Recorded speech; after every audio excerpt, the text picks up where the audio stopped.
September marks the start of the Ethiopian New Year.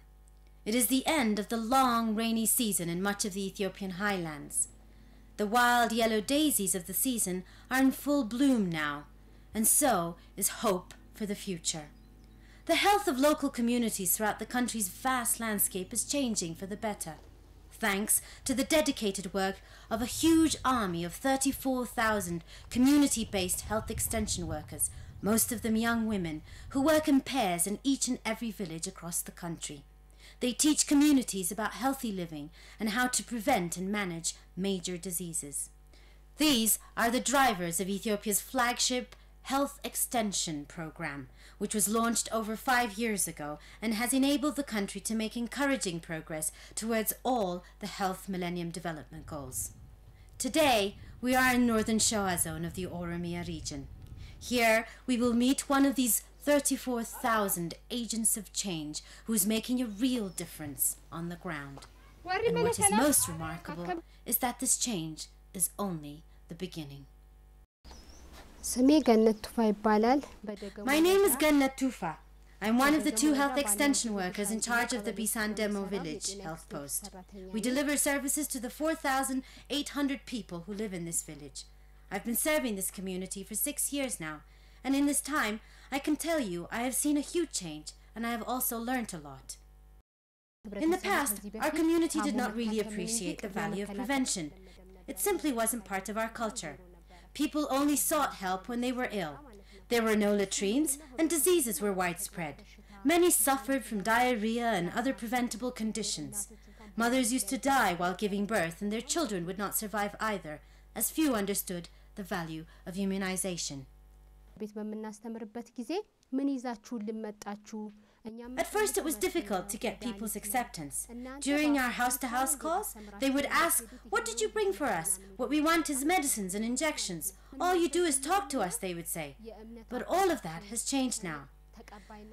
So what we did at the start was to work through the religious leaders and elders. We convinced them first, and they helped us convince all the villagers one by one.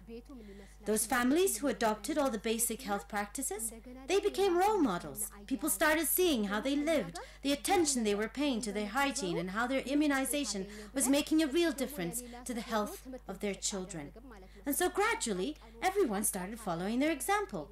We now have very good and close relationships with every family, and everyone has taken responsibility.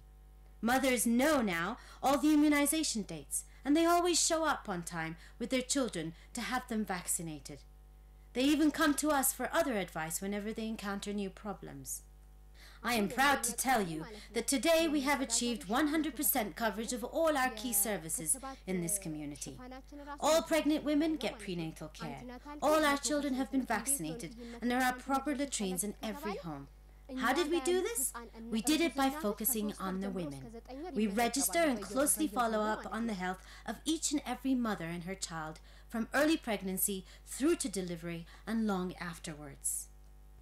We now have fully updated all our family folders. In each of these family folders, we record the health status and the services delivered to each member of each household. This is how we track and follow up on all our community members. Another key priority we have is PMTCT, the prevention of mother-to-child transmission of HIV. We see to it that each mother receiving antenatal care also gets this vital service by referring them to the local health center. And that is not all. We now have the trust of each mother, who takes full responsibility and makes sure that she brings us the feedback and all the documents showing that she has been seen at the health center. This has made the difference.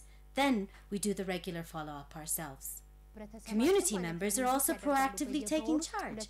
For example, we hold regular community conversations in our village. Twice a month, community members meet to discuss health concerns, and HIV/AIDS is a central topic. Everyone is now well informed about the disease, and they discuss openly among themselves about its transmission and its prevention, how to get tested, how to help those affected. This has become a regular activity now, and even without our presence, the dialogue goes on. In the past, we had no education and we did not have good advice. We suffered needlessly from so many diseases. Now with our health extension workers, everything has changed. We have our health posts, and so we do not have to spend so much money on going to clinic or buying medicines. All that suffering because we just did not have the good advice we needed. We are all so much healthier now.